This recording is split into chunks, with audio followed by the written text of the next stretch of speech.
Nous ouvrons nos Bibles ce matin dans 2 Thessaloniciens chapitre 2, le verset 3 à 7. Et qu'est-il écrit ? Que personne ne vous trompe d'aucune manière. En effet, il faut que l'apostasie arrive d'abord et qu'apparaisse l'homme de péché, fils de la perdition, l'adversaire qui s'élève contre tout ce qu'on appelle Dieu ou qu'on adore. Il va jusqu'à s'asseoir comme Dieu dans le temple de Dieu en se proclamant lui-même Dieu.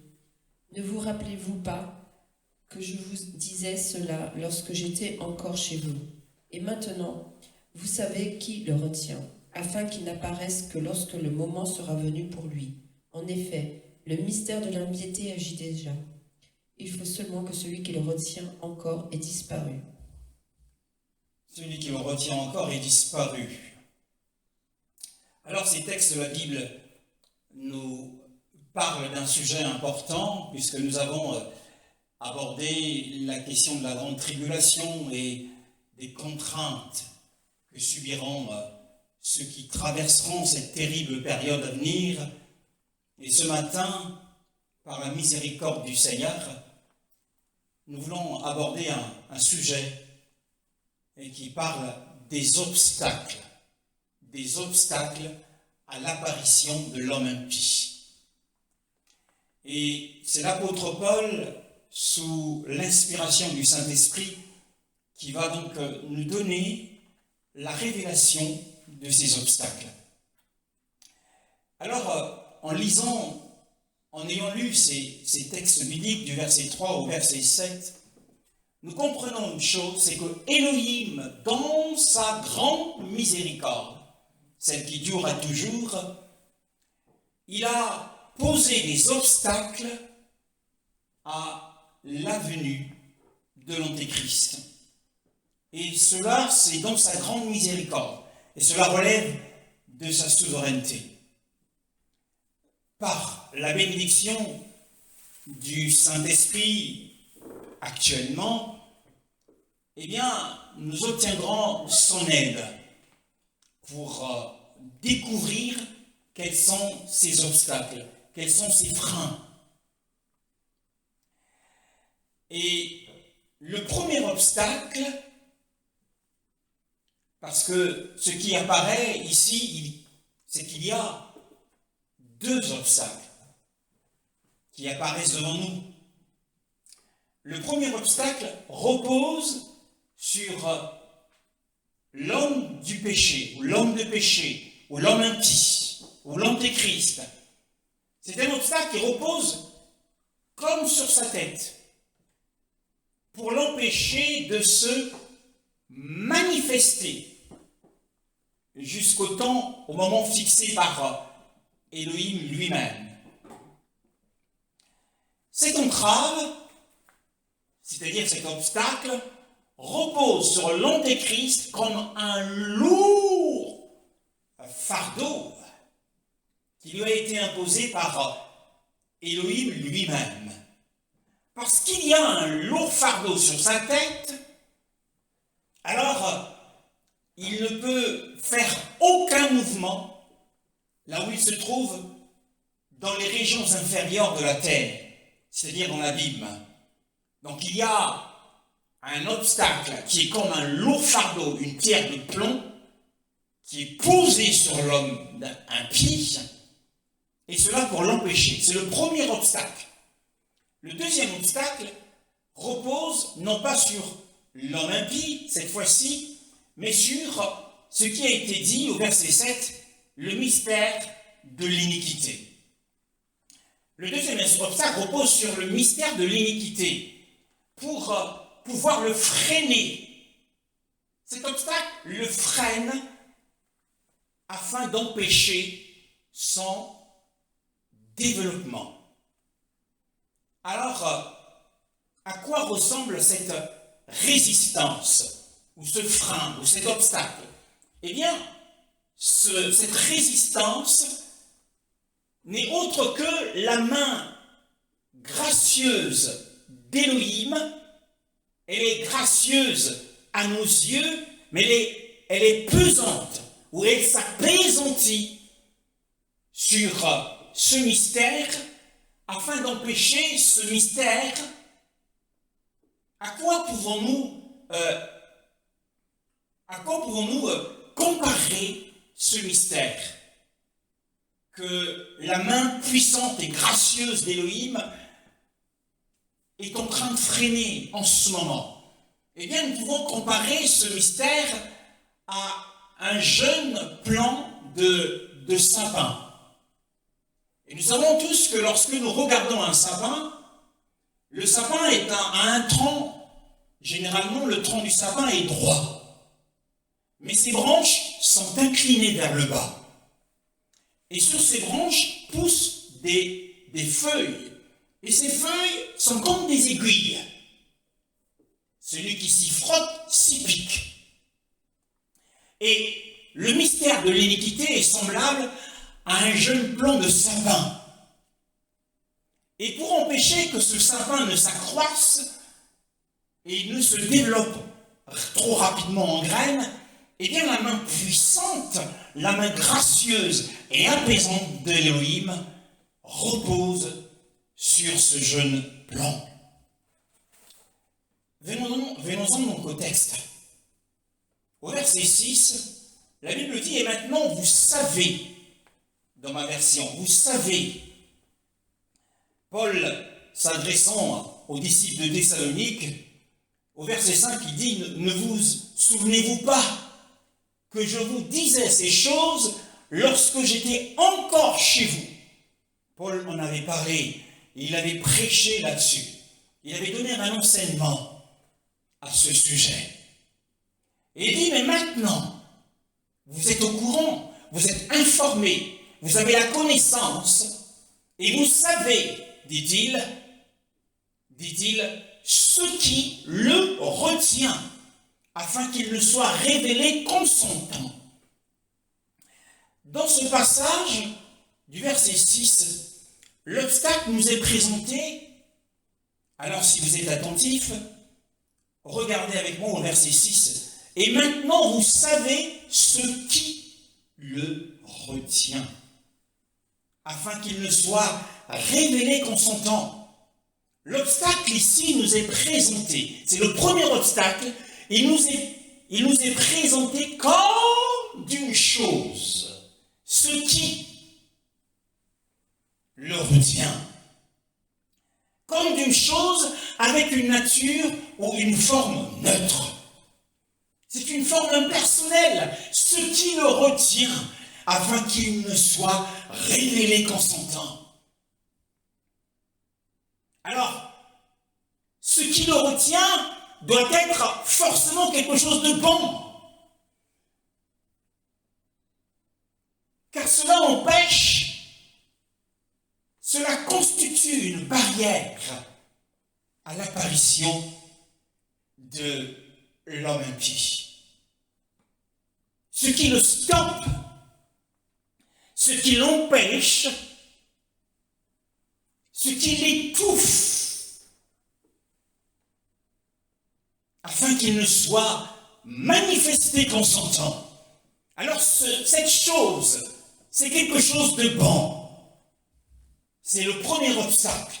Et cette chose, nous l'avons dit, est comme un lourd fardeau. Et qui empêche, qui bloque l'Antéchrist. Suivez-moi, c'est très important.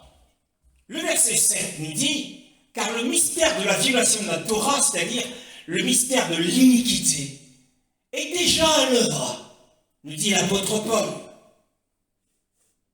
Seulement celui qui le retient, en ce moment, le fera jusqu'à ce qu'il soit hors du chemin, jusqu'à ce qu'il ait disparu, tel qu'il est dit dans d'autres versions. Alors,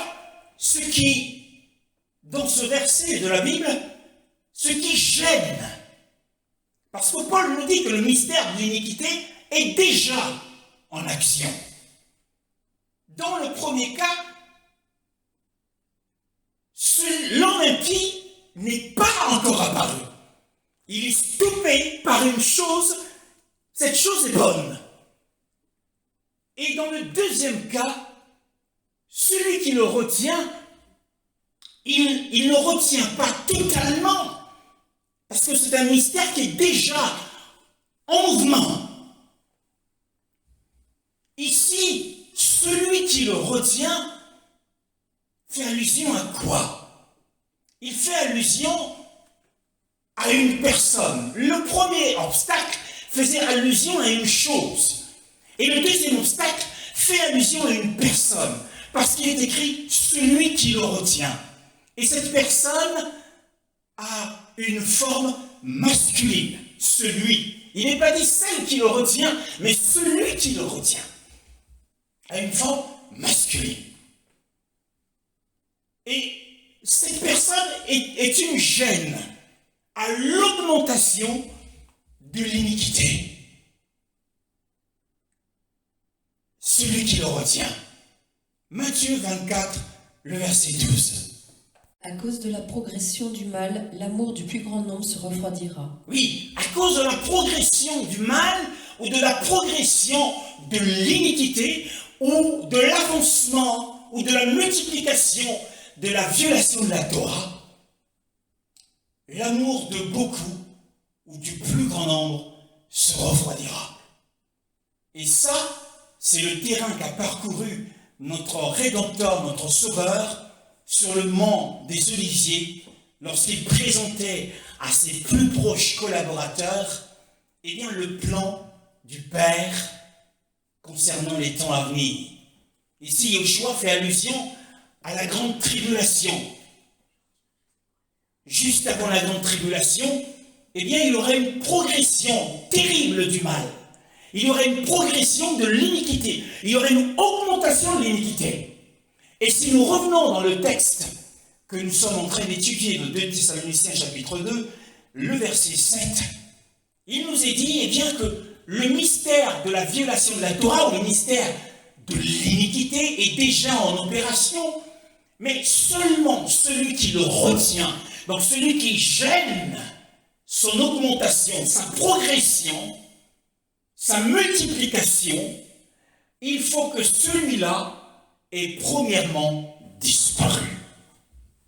Donc, à nos yeux, il y a premièrement, au verset 6, la chose qui retient. Et deuxièmement, au verset 7, la personne qui retient. Entre la chose qui retient et la personne qui retient, il y a une différence. Les deux ne sont pas identiques, les deux ne sont pas les mêmes, mais elles sont distinctes. Mais bien que les deux, la première ou le premier obstacle et les deux obstacles sont différents l'un et l'autre, mais les deux sont intimement liés. Intimement liés. Alors de quoi s'agit-il? Paul ici a posé les fondements, premièrement au verset 6, de ce qui retient, et au verset 7, de celui qui retient. Eh bien, de quoi s'agit-il? Eh bien, il s'agit probablement et vraisemblablement à la fois de l'Église comme une chose, d'un organisme vivant, et du Saint-Esprit. Le premier obstacle, c'est l'Église. Le deuxième obstacle, c'est le Saint-Esprit. Magnifique est le Seigneur. Et les deux sont intimement liés. Et nous savons combien la relation entre ces deux-là est très intime. Jean chapitre 14, le verset 15 à 17. Vous m'aimez, respectez mes commandements. Quant à moi, je prierai le Père, et il vous donnera un autre défenseur, afin qu'il reste éternellement avec vous. L'Esprit de la vérité, que le monde ne peut pas accepter, parce qu'il ne le voit pas et ne le connaît pas. Mais vous, vous le connaissez, car il reste avec vous et il sera avec vous, en vous. il sera en vous. Il n'y a rien de plus intime. L'esprit de vérité, le Paraklétos. Il est Paraklétos parce qu'il prend notre défense contre les hommes. Ne vous inquiétez pas de ce que vous aurez à dire lorsqu'ils vous traîneront dans les tribunaux. Mais l'esprit de votre Père vous donnera une bouche et une sagesse à laquelle ces hommes ne pourront résister. Le Paraklétos. Il est notre défenseur face aux hommes. Il est celui qui est avec nous. Mais il est aussi notre Paraklétos à l'intérieur de nous. Donc les deux sont distincts, différents, mais intimement liés. Retour au texte, à l'étude. 2 Thessaloniciens chapitre 2, le verset 6 à 7. Le premier obstacle, nous avons dit, est un lourd fardeau. L'Église est un lourd fardeau imposé à l'Antéchrist par Elohim lui-même. Et donc, la chose restrictive, qui est le premier obstacle, s'oppose à l'apparition de l'homme impie. Si nous sommes encore sur terre, nous sommes, je parle ici des véritables chrétiens, des saints vigilants, nous sommes un obstacle terrible, une barrière terrible contre l'avènement de l'Antéchrist. Donc nous, en tant qu'organisme vivant, en tant qu'Église, en tant que corps, nous sommes cette chose restrictive qui restreint, qui limite à fond et qui s'oppose par notre présence sur la terre, s'oppose à l'apparition de l'homme du péché. Et le deuxième obstacle, c'est la personne du Saint-Esprit. Quel est son rôle dans cette affaire? C'est le verset 7. Eh bien, son rôle de retenir, c'est de résister à ce que l'homme est incapable de faire. Yoshua, parlant à ses disciples, leur a dit que, en ce temps-là, que l'iniquité s'accroîtra et l'amour du plus grand nombre se refroidira. Et c'est pour montrer que l'homme, qu'il soit chrétien ou pas, est incapable d'empêcher la montée ou l'augmentation du mal, de l'iniquité dans le monde. Et la seule personne qui est capable de résister, d'opposer une résistance au mystère de l'anarchie, c'est le Saint-Esprit. Seul le Saint-Esprit est capable de réprimer le péché. Le péché sous toutes ses formes. De réprimer l'anarchie, la violation de la loi. Donc il y a donc deux lourds poids qui répriment le développement du mal. Le Saint-Esprit, j'espère que vous avez compris ce passage. Le verset 6 fait allusion à l'Église qui empêche l'avènement de l'homme du péché, puisque le verset 6 parle de celui qui va s'installer, qui va aller s'asseoir dans le temple.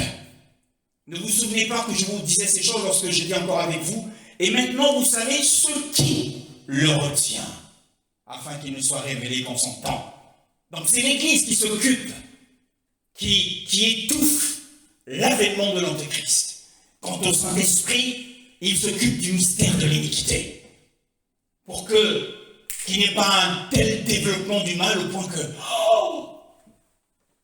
on ne sache quoi faire. C'est le Saint-Esprit, bien-aimé.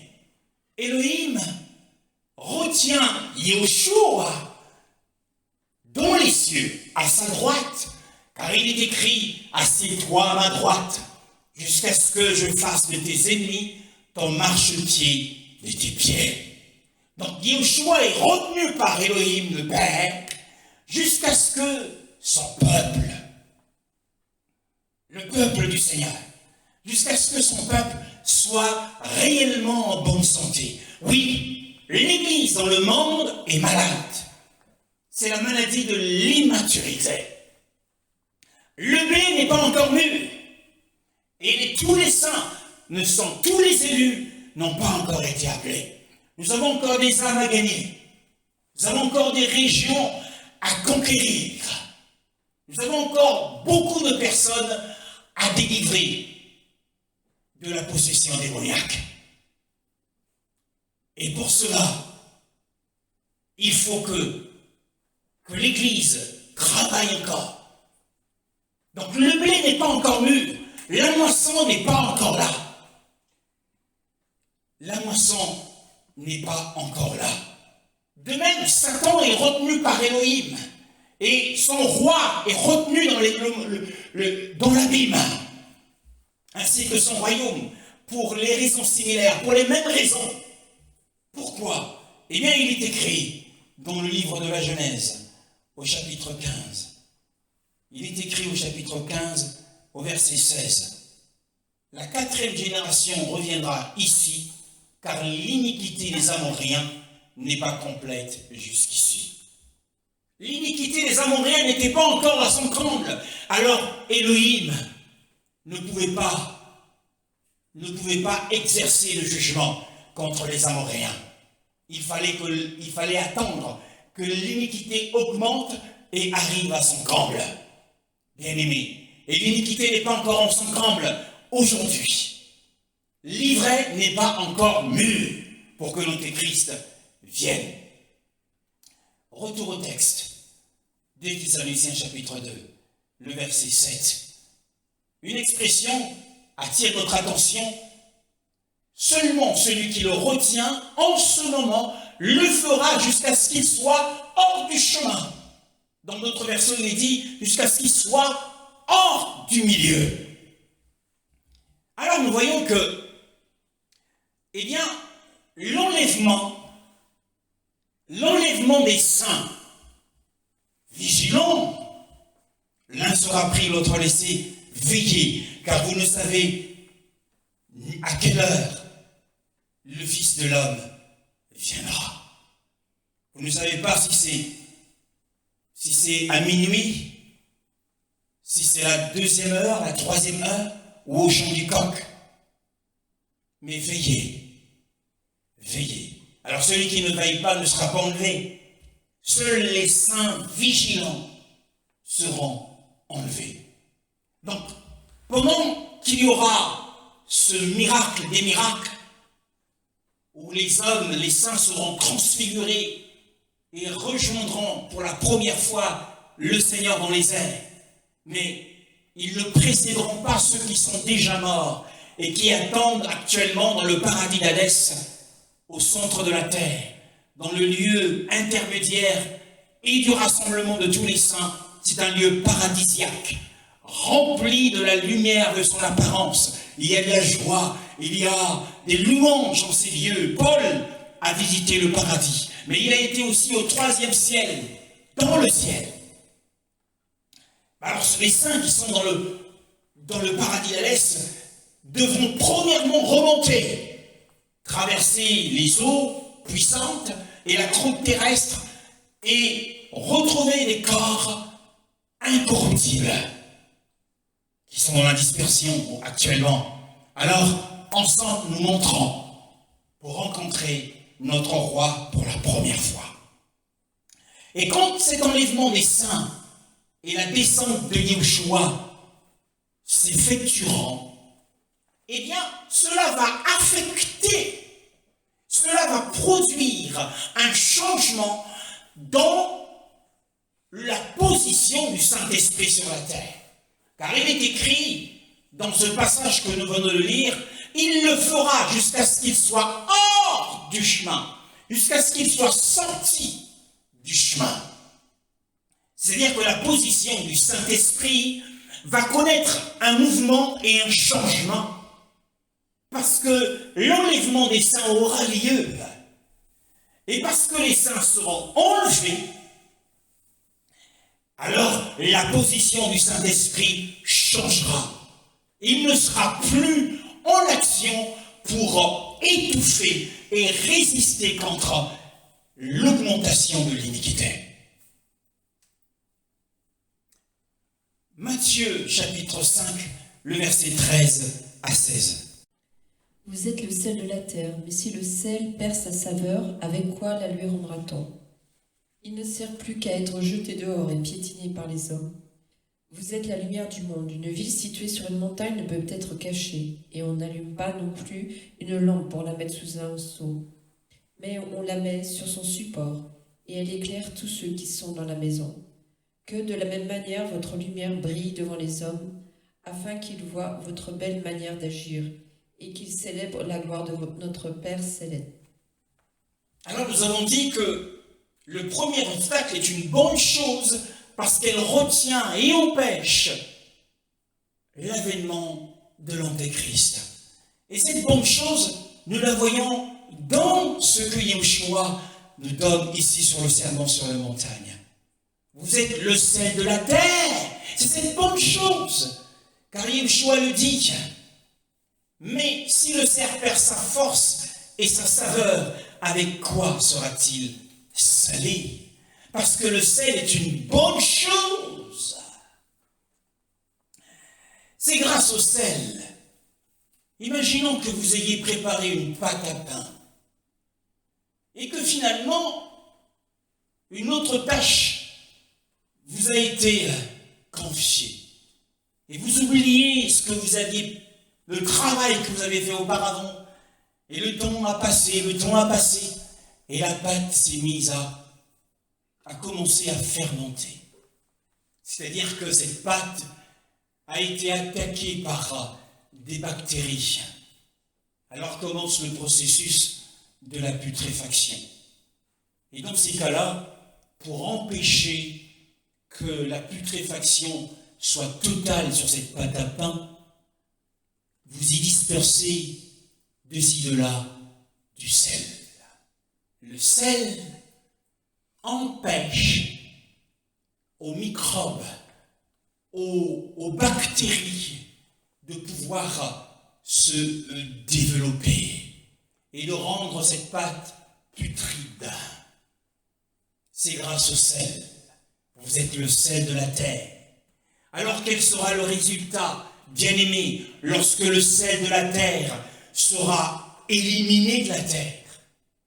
Le monde ou la terre est comme un animal ou comme un poisson mort que vous plongez, que vous recouvrez de sel, de gros sel, sera conservé longtemps. Mais si vous enlevez le sel qu'il y a sur le poisson que vous avez pêché, eh bien ça va accélérer sa putréfaction.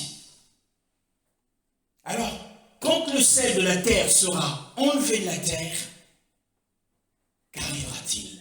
Eh bien, le monde, même si nous sommes choqués lorsque nous voyons des hommes changer de sexe, mais ce n'est rien de ça. Par notre présence et la présence du Saint-Esprit, eh bien, des choses beaucoup plus graves sont retenues, empêchées. Alors, lorsque le sel sera éliminé, eh bien, la terre, le système de ce monde, sera d'une telle pourriture. La pourriture à la télévision, la pourriture lorsque nous sortons faire des courses, nous verrons des choses horribles et nous serons tourmentés par le mal qui va gagner le monde. La Bible dit que nous sommes le sel de la terre, mais nous sommes aussi la lumière du monde. Vous imaginez, lorsque l'enlèvement des saints aura lieu, eh bien la terre entière sera plongée dans les ténèbres. Les œuvres des ténèbres, la violence se augmentera d'une manière incroyable. Ça sera les ténèbres partout sur la terre. Et que font les chrétiens? Eh bien les chrétiens sont aussi cette lampe qui est placée sur le chandelier, c'est-à-dire l'Église, qui apporte la vérité de la parole, la pure vérité de l'Évangile.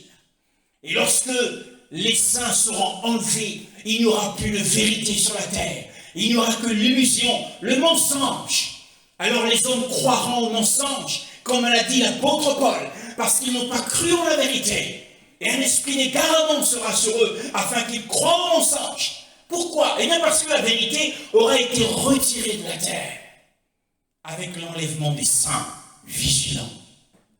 Bien-aimés, alors les vrais chrétiens, ils freinent. Pour être une lumière, c'est être un bon exemple de vie, un bon exemple de conduite de vie, dans la société, dans la maison, au travail, à l'école, être la lumière du monde. Imaginez que vous alliez faire vos courses et que finalement, vous vous retrouvez avec un article en trop, parce que la caissière s'est trompée.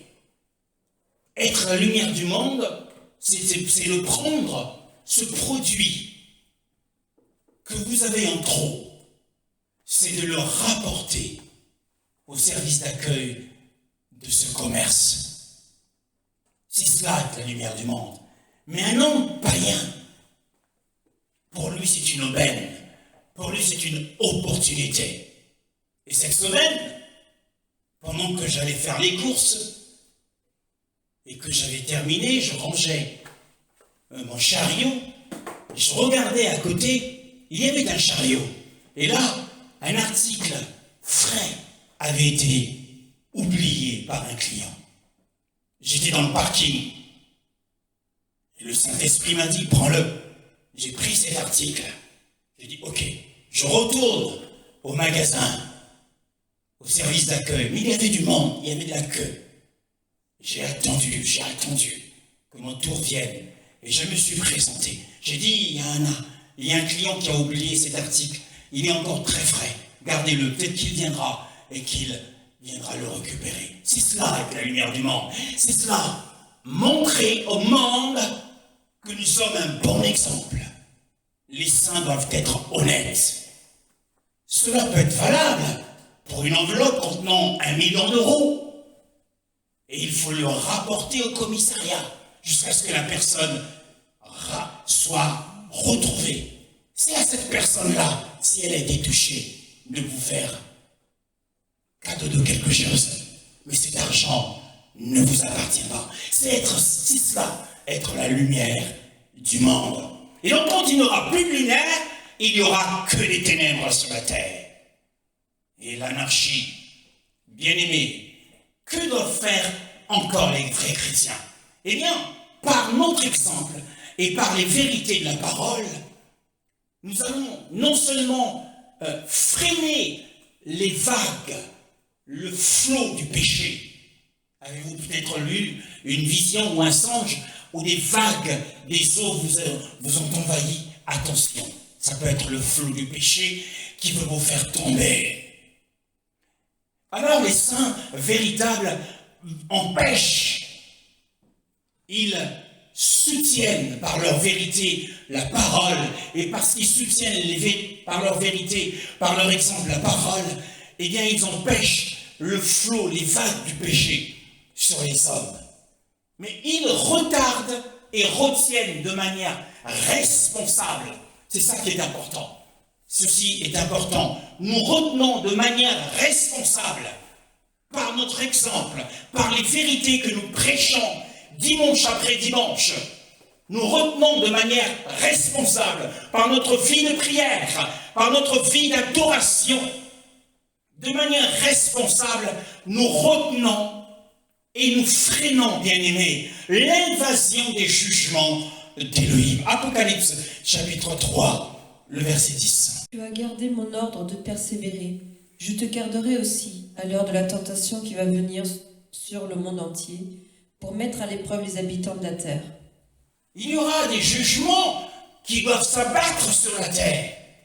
Mais Élohim ne peut pas le faire tant que ces saints qui gardent la parole de la persévérance en lui sont encore sur la terre. Tant que leur déplacement n'a pas encore eu lieu, tant que leur position n'a pas encore été affectée au cours de l'enlèvement. Il dit, je te garderai, parce que tu as gardé ma parole. Je sais qu'une heure arrive sur la terre, l'heure de la tentation de la terre habitée. Mais pour cela, je t'en épargnerai. Je te garderai moi-même hors de cette heure. C'est-à-dire ici, s'adressant à Philadelphie, l'église fidèle, cette église sera enlevée avant la grande tribulation. Bien-aimés dans le Seigneur. Et les Écritures abondent dans le même sens. Genèse, chapitre 18, le verset 23 à 26. Oui. Abraham s'approcha et dit, supprimeras-tu vraiment le juste avec le méchant? Peut-être y a-t-il 50 justes dans la ville. Les supprimeras-tu aussi? Et ne pardonneras-tu pas à cette ville à cause des 50 justes qui sont au milieu d'elle? Faire mourir le juste avec le méchant, si bien que le sort du juste sera identique à celui du méchant. Cela ne correspond certainement pas à ta manière d'agir. Celui qui juge toute la terre n'appliquera-t-il pas le droit? L'Éternel dit, si je trouve à Sodome 50 justes, je pardonnerai à toute la ville à cause d'eux. Bon, avant d'aborder ce sujet sur l'intercession d'Abraham, de la prière d'Abraham, nous venons de lire Apocalypse 3, le verset 10. En réalité, ce passage d'Apocalypse 3, verset 10, qui dit « Je te garderai moi-même hors de l'heure de la tentation qui surviendra sur la terre pour éprouver les habitants de la terre », en fait, ce passage est une preuve suffisante qui montre que la présence des saints vigilants et fidèles au Seigneur, que leur présence sur la terre montre à suffisance que le jour de l'épreuve n'a pas encore commencé. Le fait que nous soyons là doit être un réconfort pour chacun d'entre nous. Que nous ne participerons pas, si nous sommes jugés trouvés fidèles par le Seigneur, nous ne participerons pas à la grande tribulation. Venons donc au deuxième texte qui venait d'être lu.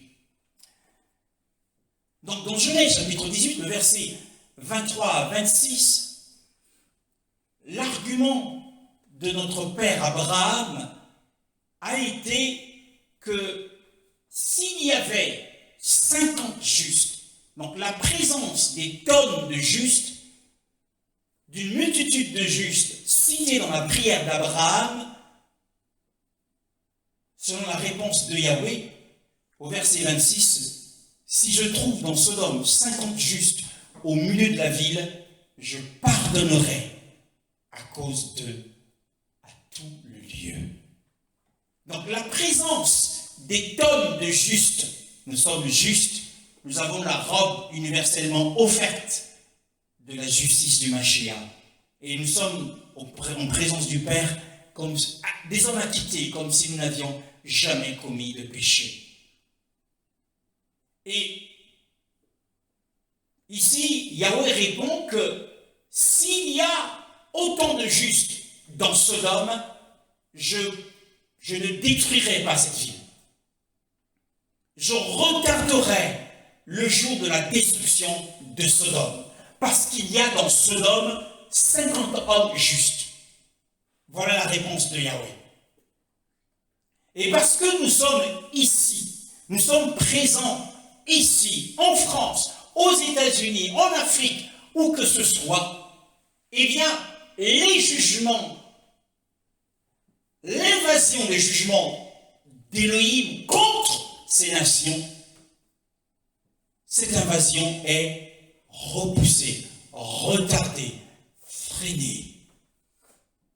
Donc nous comprenons que même si à l'inauguration des Jeux Olympiques, les hommes ou le système a blasphémé contre la personne de Yeshua Mashiach en présentant une scène qui est une caricature complètement démoniaque, Et même si le Seigneur a été indigné et que des prophéties sont sorties que les jugements tomberont sur la France, les jugements ne peuvent pas tomber sur la France parce que nous sommes ici. Car il est écrit qu'il pardonnera à la ville à cause des 50 justes. Donc le jugement contre la France, concernant la scène qui a été caricaturée, moquée par les hommes, blasphémée par les hommes, le jugement a été différé. Il est différé. Le jugement contre les hommes est différé à cause des saints vigilants qui sont en France. Voilà le fondement des Écritures. Donc quand une prophétie nous dit « Ah, la France va subir un jugement », revenons aux Écritures, tout simplement. Notre présence ici. Autre chose, Genèse chapitre 19, le verset 15 à 16. 15 à 16. Ensuite, 18 à 19. Et ensuite le verset 22. Le verset 15 à 16. Dès l'aube, les anges insistèrent auprès de Lot en disant « Lève-toi, prends ta femme et tes 2 filles qui se trouvent ici. Sinon, tu disparaîtras par la punition qui s'abattra sur la ville. » Comme il s'attardait, les hommes le prirent par la main, lui, sa femme et ses 2 filles, car l'Éternel voulait l'épargner. Ils leur firent sortir et le conduisirent à l'extérieur de la ville. Après les avoir sortis, l'un d'eux dit « Échappe-toi pour sauver ta vie. Ne regarde pas derrière toi et ne t'arrête nulle part dans la plaine. Réfugie-toi dans la montagne, sinon tu disparaîtras. » L'autre leur dit « Oh, non, Seigneur, moi, ton serviteur, j'ai trouvé grâce à tes yeux, et tu as montré la grandeur de ta bonté envers moi, en me laissant la vie sauve. Cependant, je ne peux pas me réfugier sur la montagne avant que le désastre m'atteigne, si bien que je mourrai. Regarde cette ville, elle est assez proche pour que je m'y réfugie, et elle est petite. Si seulement je pouvais m'y sauver, elle n'est pas petite, ainsi je resterai en vie. » Il lui dit « Je t'accorde encore cette faveur, et je ne te détruirai pas la ville dont tu parles. Dépêche-toi de t'y réfugier, car je ne peux rien faire jusqu'à ce que tu y sois arrivé. C'est pour cela que l'on a donné à cette ville le nom de Tsoar. » Amen. Car je ne pourrai rien faire, si vous faites attention, je ne pourrai rien faire jusqu'à ce que tu y sois entré. Le Seigneur ne pouvait pas non plus se venger de cette ville polluée qui est Sodome. Tous les péchés possibles et imaginables ont été commis dans Sodome. Mais le Seigneur ne pouvait pas commencer à se venger tant que Lot, ou l'opération sauvetage, ou l'opération enlèvement de Lot n'avait pas été terminée. Je ne pourrai rien faire jusqu'à ce que tu y sois entré. Et le Seigneur ne peut absolument rien faire. L'Antéchrist ne peut pas apparaître tant qu'il y a sur la terre les saints. Il faut premièrement que les obstacles soient levés. Il faut premièrement que le déplacement des saints vers les régions célestes à partir du milieu du monde impie ait lieu pour que la destruction soudaine annoncée ou le désastre annoncé par la prophétie de l'apôtre Paul ait lieu. Car il est écrit, les hommes diront paix et sûreté, alors une destruction soudaine les surprendra comme les douleurs surprennent la femme enceinte. Nous voyons ici que dans ce texte, une parole importante qui a été dite à notre ancêtre Lot. Il lui a été dit au verset 17, « Et il arriva quand ils lui eurent fait sortir dehors, qu'ils dirent, échappe-toi pour ton âme. Ne regarde pas derrière toi. Qu'est-ce que cela signifie? Et ne t'arrête pas dans toute la plaine. Ne regarde pas derrière toi. Que pouvait-il regarder derrière lui? Et derrière lui, il ne pouvait que regarder la belle ville de Sodome. Ne regarde pas derrière toi, toi qui étais sorti du monde, toi qui es sur le chemin du royaume. Ne regarde pas derrière toi, c'est-à-dire ne regarde